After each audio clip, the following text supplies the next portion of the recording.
Okay, we'll start section 3.8. 3.8 is the last section in chapter 3, so it's called radical equations. Okay.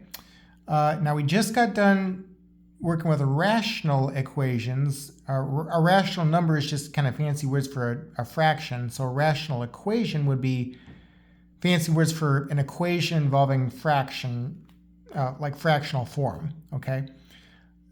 So a radical equation would be an equation with a radical. Okay.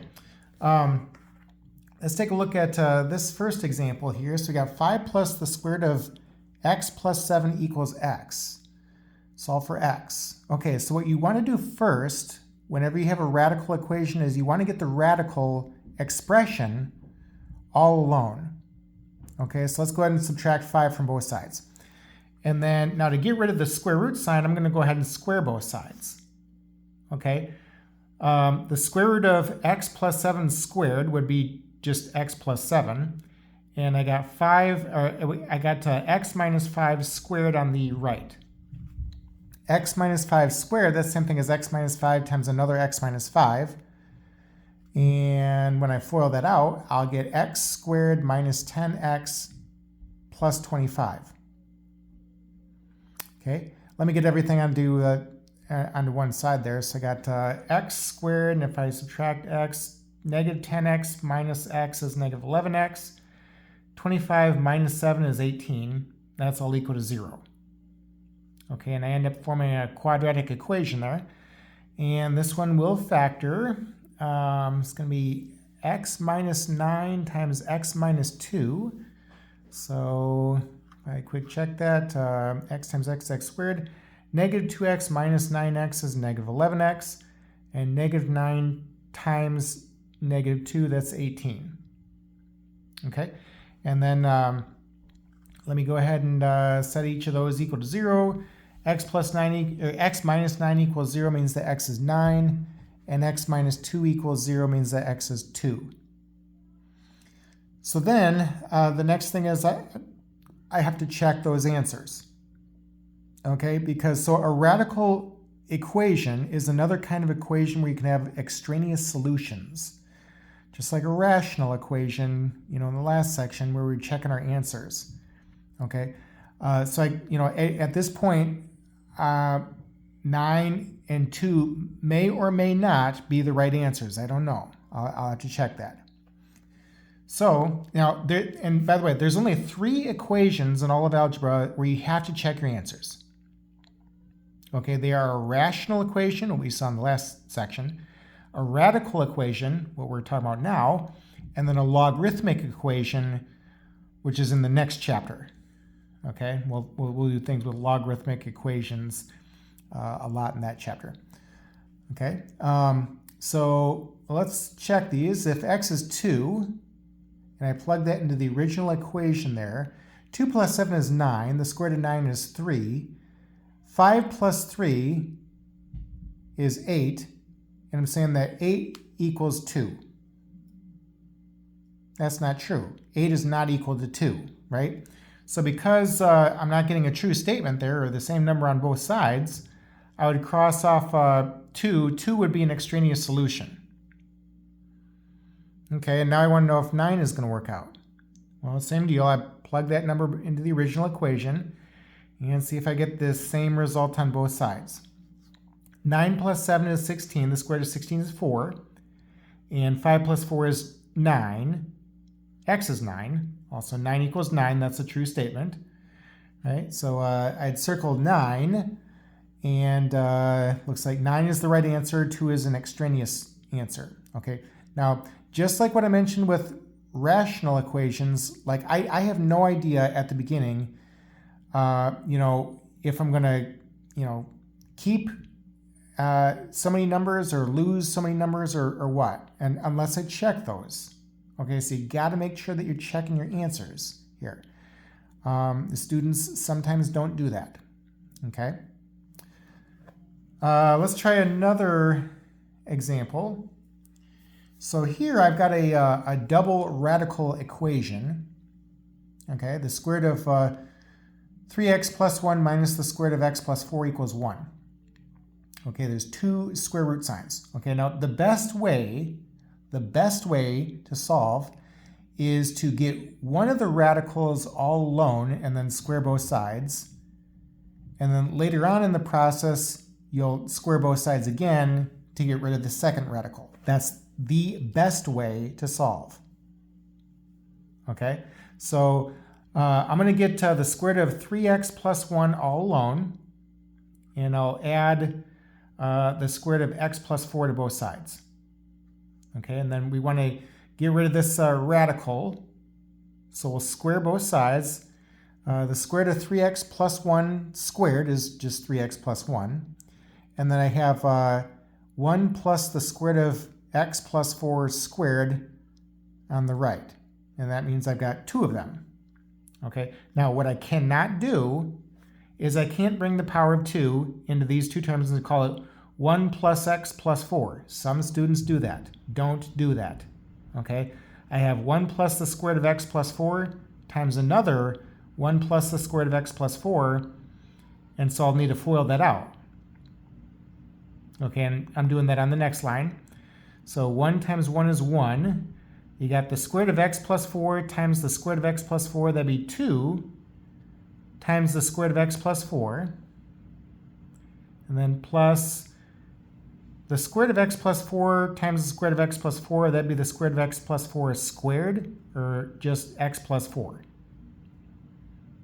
Okay, and now I've only got 1 radical remaining here. Okay, so let's go ahead and get this radical expression all alone. If I subtract 1 from both sides, those terms are gone, right? Let me also subtract x from both sides and subtract 4 from both sides.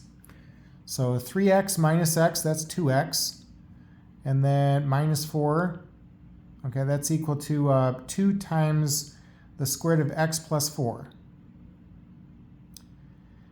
And I can make the numbers a bit nicer with this problem here. So if I divide both sides by 2, you got x minus 2 on the left, and the 2's would cancel there on the right. So you got, that's the square root of x plus 4.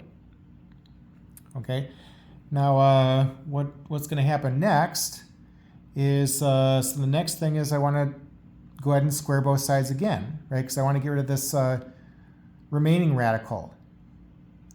So on the left, I'll have this x minus 2 squared. And on the right, I'll have the square root of x plus 4 squared, or that's just x plus 4. Okay? And now I don't have any more radicals. That's the goal. Okay, that's what I wanted to have happen. So now x minus 2 squared, that's the same thing as x minus 2 times another x minus 2. And when I FOIL that out, I have x squared minus 4x plus 4 on the left, and that's equal to x plus 4 on the right. If I subtract 4 from both sides, then those terms are gone.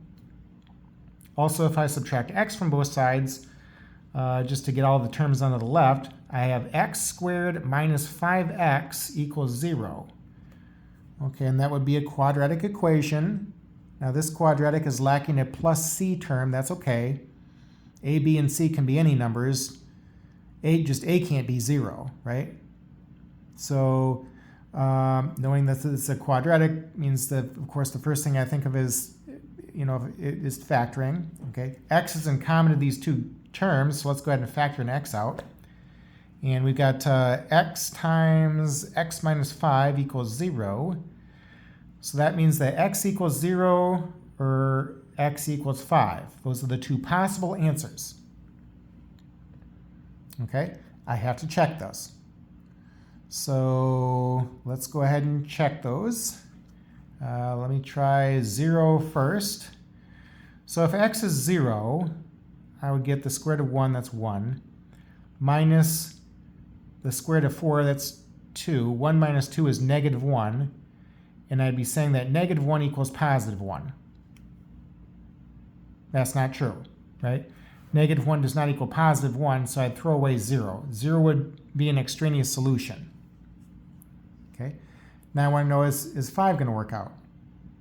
Now, same deal, plug that into the original equation and check and see if you get the right answer. And by the way, always plug the numbers into the original equation. Nothing that's been simplified beyond that, you know.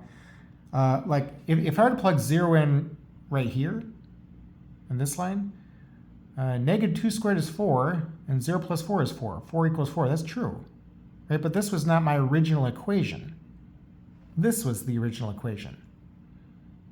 Okay, so always plug in the number into the original equation.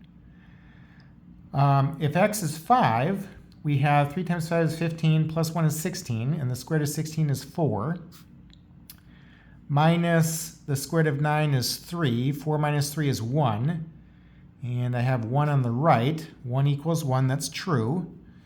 Okay, so it looks like 5 is going to be kept, and 0 would be extraneous. Now, if for whatever reason, if 5 didn't work out, you know, if I were getting some other number equals 1, that's not true, then I would throw 5 away also, and I would just have no solutions.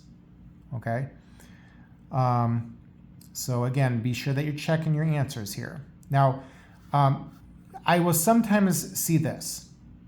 So what we went through here, this is the best way to solve a double radical equation. The best way, okay? I sometimes see students do this. So they see these radicals there and they want to square both sides right away. You can do that as long as you don't make a mistake in the next step. And that's where we usually see the mistake. If I square both sides, I have the square root of 3x plus 1 minus the square root of x plus 4 squared equals 1 squared is 1. Okay? Now, you cannot bring in the power of 2 and call it 3x plus 1 minus x plus 4 equals 1. If you do that, you get a wrong answer. The reason you can't bring that in is because you got 2 of these. So I'd have the square root of 3x plus 1 minus the square root of x plus 4 times another square root of 3x plus 1 minus the square root of x plus 4 equals 1. And so I would have to FOIL that out. Now, if I were to continue doing that and compare it to what we did here, I would probably have, you know, maybe an extra line of work for myself, or line or 2 of work. You know, it's not gonna be drastically, you know, long or anything like that, but it usually is longer though. Okay, so you know, with these double radical equations, if you get the answer in like 1 line of work or 2 lines of work, I would go back and make sure that you have the right answer. Okay, because these don't take 1 line of work or 2 lines of work. Okay, they usually take 10 lines of work. Okay, and this is the best way to solve, as I said. Okay. All right, so the homework is on page 266. Be sure to look at those problems when you get a chance. And now we're all done with chapter 3. So in the next video, I'll start in on chapter 4.